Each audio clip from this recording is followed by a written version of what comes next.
What's going on, everybody? Welcome back to the Landry Hat channel. If you guys haven't, please make sure you subscribe to us here at the Landry Hat. We release podcasts every single week throughout the season, throughout the off season, as well as shorts all of the time. Just a bunch of Cowboys topics covered here on the Landry Hat.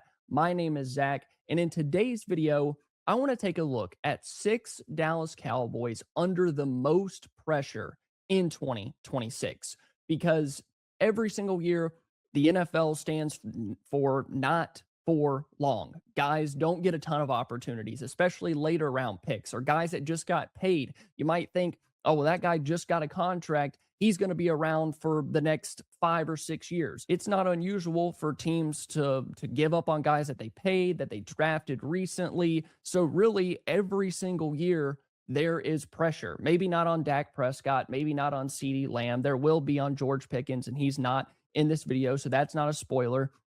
But I want to start with a guy that just got paid last year after the Micah Parsons debacle, and that is Jake Ferguson. Just got a big contract from the Cowboys. Well, a big contract in terms of overall value of the deal. I think it was a 4-year, $52 million contract. But honestly, throw the money out the window. That doesn't matter to me. He's under the most pressure because he hasn't been good the past 2 years.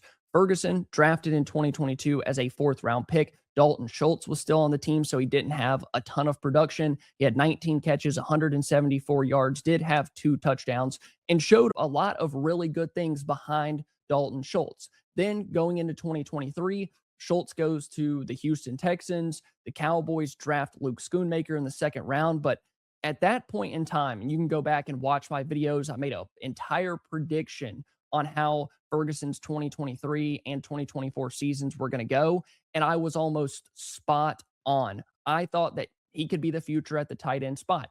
In 2023, we were proven correct. 71 catches, 761 yards. He averaged over 10 yards per catch, had a long of 40, and 5 touchdowns. Then it started to go downhill just a little bit in 2024, where he had 59 catches, 494 yards. He averaged just under 8.5 yards per reception and didn't have a touchdown. Now, I put that off to he got hurt in week 1 against the Browns, hurt his knee. He wasn't the same player. Dak Prescott was missing time, especially towards the back half of the year. I think he ended up missing half the season. I chalked that up to just a bad year. But then we got to 2025, where Ferguson had a ton of catches, a ton of production. He had 8 touchdowns. He had 82 catches. He had over 100 targets.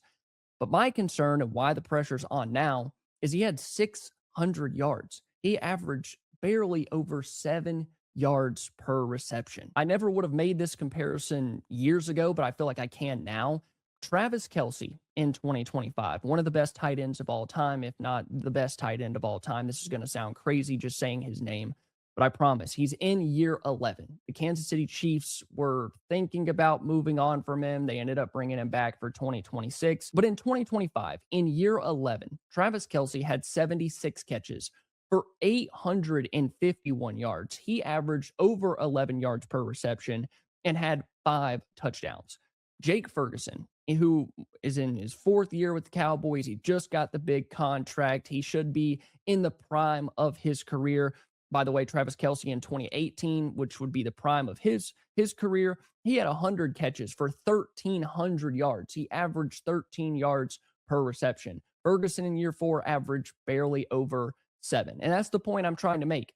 A 11th year Travis Kelce, a 35, 36, 37-year-old Kelce outperformed Ferguson after the catch or down the field or down the middle of the field. Like, that cannot be happening for a guy that's supposed to be the future at the tight end position, a guy that you just paid. You're hoping is going to be around for the next 4 years. Tight end's one of those positions to where guys can hang around for a long time. Kelce never in his career had less than 8.5 yards per reception, and Jake Ferguson is going on his 3rd year of possibly having that. He went from 10.7 to 8.4 to 7.3. The pressure is on for him to prove everyone wrong that he's not good after the catch, that he can't make people miss, that he can't break tackles. That's what happened in 2025. If Brian Schottenheimer wants to take a little bit of the pressure off of him, they got to get him going down the field. They got to give him opportunities, get the ball in his hands in space, because right now my confidence level in him for 2026 isn't very high. I want to see more Brevin Spann-Ford. Michael Trigg can hopefully make the roster. He's a receiving threat. They still have Luke Schoonmaker.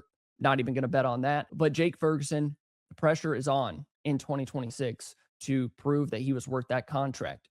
Number two, the second player on this list, DaRon Bland. I think it goes without saying that Bland has to be better. 2023 was literally generational. 5 pick sixes, the most in NFL history for a single season. He had 14 interceptions in his first 2 seasons in the NFL. I mentioned listening to the Landry Hat podcast to start this video. You guys should go listen to Foots and I talk about the cornerback room in particular, where we talked about Bland, what went wrong with him and Diggs and Revel. I don't want to spoil it. We're going to talk about another cornerback here shortly. But there was a point in time where it felt like the Cowboys were absolutely set at the cornerback spot.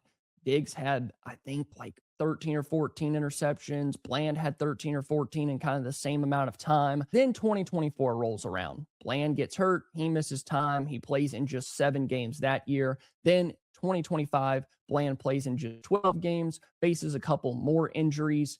And then somehow we're here just 2 years later, and we have to question if he is still a good cornerback, because last year was downright terrible. Again, we can blame Eberflus, we can blame the coaches, but there were times where Bland's confidence looked completely shot. Outside of the defensive coordinator, he got shook out of his shoes by Marvin Harrison Jr. on national TV. I believe that was Monday Night Football. Then, after coming off a bad year, he has another foot surgery this offseason. He's 26 years old, 2 years removed from a great season. And somehow this feels like it is make or break for him. If he's not good this year, I think there's a world where he's not in Dallas in 2027. But, maybe out of a starting job anywhere in the NFL, because the body of work hasn't been good enough. The NFL stands for not for long. What have you done for me recently? Bland hasn't proven that he can stay on the field for a full 17-game season the past 2 years. If that continues in year 3, you have to start asking the questions, how do we get better at cornerback? How do we move on from him? Maybe they try and restructure his deal and give it another year at that point, take a little bit of the cap off of it, but just move it back. His cap hit this year is $17 million. Dallas has a potential out after this year, and by cutting him, they would lower his 2027 cap hit to $12 million in dead money. I would rather them not have to have that conversation, because we said, DaRon Bland had a great year. He's going to be on this team. We don't even care what the contract numbers look like.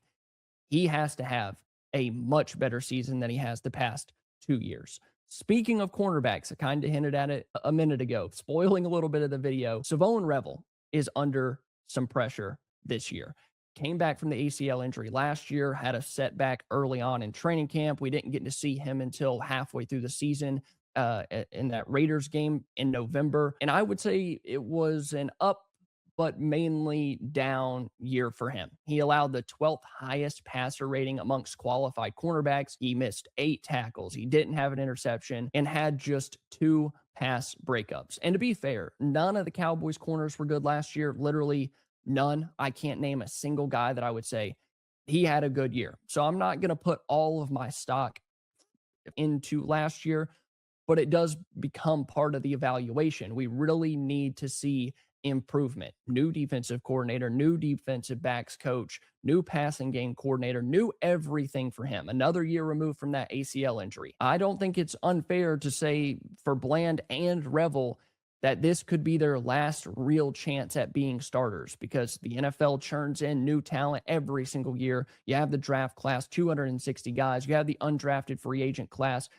It's getting turned over and churned every year. The Cowboys could easily sign a cornerback in free agency next year, draft a guy in the first round, move on from Bland's contract. Revel could get lost in the mix as the Cowboys add more and more guys to that room. It could really move fast. So the pressure is on for him. After this year, you're going to have a sample size. If he plays all 17 games, you'll have a sample size of 24 games. He was a third round pick, although some people had him as a first round corner, barring the injury. At the end of the day, he was a third round pick. It's not going to be that difficult to look at that investment and say, well, we can't wait another year. We're going to go try to get better at cornerback. If Revel gets lost in the mix, he gets lost in the mix. So we talked about the defensive side of the ball. Let's move back over to the offensive side of the ball and talk about Jaden Blue. I've talked about him quite a bit on my channel, on Foot's channel, here on the Landry Hat. So I'm going to quickly go over this, but it sounds crazy for a 5th round pick from 2025 that he's under a ton of pressure. I think it kind of falls on us fans, maybe not the front office or anything like that. I think initially we got our hopes up too much for Blue. We saw the speed, we saw the athleticism, the big playability coming out of Texas. All of that was great. His rookie year was a real reality check. 38 carries, 129 yards. He averaged 3.4 yards per carry, 1 touchdown, and his longest run of the year came in week 18, and it was a run of 27 yards. A lot of those numbers came in week 18. In a game that didn't matter, a game that the Cowboys didn't want to win. He had 16 carries for 64 yards and 1 touchdown against the Giants. That's kind of a sneak peek of what he could be if he could get out there on the field. Besides that game, he never clipped more than 30 yards on the ground. The rest of the year, he was only active for 6 games. And whether it's fair or not, if you're an NFL running back, it doesn't matter where you were drafted in the first round, second round, 5th round, 7th round. If you don't pop off in your first 2 years in the league, it's probably over. It's probably time to move on. Look at all of the late round guys in the past 20 years that have had success. Most recently, Ja'Cory Croskey-Merritt in Washington, 7th rounder, won that job outright.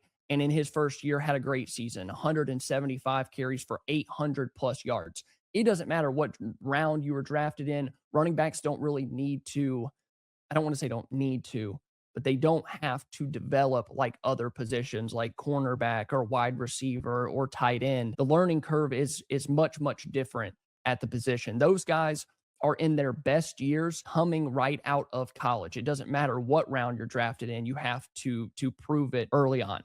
Jaden Blue, he's under a lot of pressure going into 2026. Although, unlike all of these guys, he's not going to be expected to start. Land's under a lot of pressure because for the future, but as well as the defense has to be better. Revel, same thing. He's going to probably be relied on to start. You have to play well for the sake of the defense. Blue is going to get to work behind Javonte Williams. They're not going to give him the running back 1 job. They paid Javonte. He's going to be the workhorse. But Blues is kind of like staying in the league kind of talk. So let's move on to our last player because I do have a coach on this list. So you guys, please stick around for that. And let's talk about Tyler Guyton. We're on the offensive side of the ball. Let's stay there. If there's a reason that this offense stinks in 2026, it's going to be because the Cowboys cannot pass protect.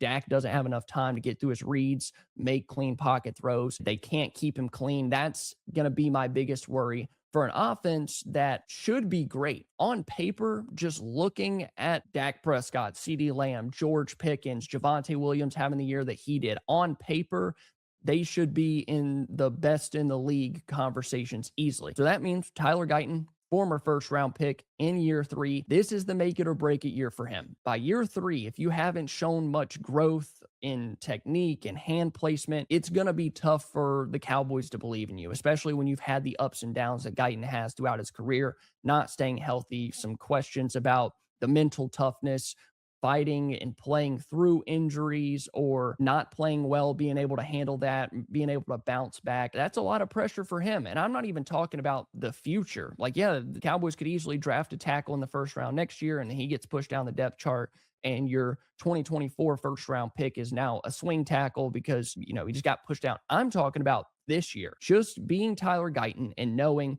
that you have Dak Prescott throwing the ball to George Pickens and Ceedee Lamb, and then you're out there on an island and you can't block, you can't keep pass rushers from ruining the game plan. That's not a good spot to be in. Could say the same thing for Terrence Steele, but he took a pay cut to be here. He made his money. He's an undrafted free agent. We're still waiting on the true Tyler Guyton return from that draft pick, the true payoff of that pick. We're in year 3 now. It's time for him to play 17 games, be solid as a run blocker, be solid with his pass sets, all of that stuff. It's a big year for him in 2026. So before we get to this last name, you guys let me know who is under the most pressure in 2026. Did I miss a name? Comment down below. And now let's talk about Brian Schottenheimer. I don't know if he's under a ton of pressure with the front office. Schotty did hire Christian Parker this year, so definitely a possibility. It seems like he ran the show. If Christian Parker doesn't end up working out, I'm sure that front office is going to be looking at him like, you picked him, that's your guy, and the defense wasn't good. But with Cowboys fans, he's going to be on the hot seat if this team and this year doesn't get better. We blamed a lot of last year on Eberflus. We blamed bad draft classes. It was Schotty's first year. He didn't get to pick his defensive coordinator. He was a rookie head coach. There were a lot of excuses. This year, none.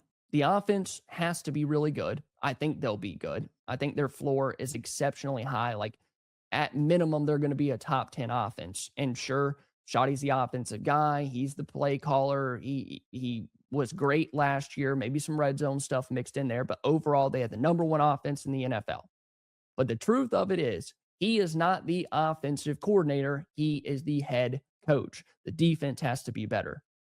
Has to. No excuses. You got to pick your defensive coordinator. You are allowed to be in those rooms. You're allowed to help those guys. You're allowed to come up with a game plan on that side of the ball. Marrying the run game with the pass game, and on the defensive side of the ball, marrying your coverages with blitzes. And how about we marry the offense with the defense? How about we have a team? I can't remember a time that a Cowboys team felt more disjointed than I did last year. The offense and the defense felt like two completely separate teams. It felt like they were playing against each other every single week. It was like they weren't even wearing the same jerseys. They didn't have the same game plan. We were unaware that the defense was as bad as they were, not aggressive enough and stuff like that. Schottenheimer is under a ton of pressure. He also kept their special teams coach from last year, and they were terrible there too. They were awful. I get that the offense was good. I get that Schottenheimer was the play caller, but at some point, the team has to be better. Win more games, win a playoff game, 2 playoff games. If not, the seat is going to get hot for Brian Schottenheimer. So you guys, let me know, of the players, what did you think about me adding Brian Schottenheimer? Do you think he's on the hot seat? Let me know down below in the comments. Thank you guys so much for watching. If you enjoyed, please be sure to leave a like, subscribe to the channel so you don't miss a single piece of Cowboys content this offseason. And going into the season, thank you to Landry Hat. Thank you to FanSided for giving me this opportunity. Love to get on here, talk Cowboys football with all of you. I love you all. All right, bye.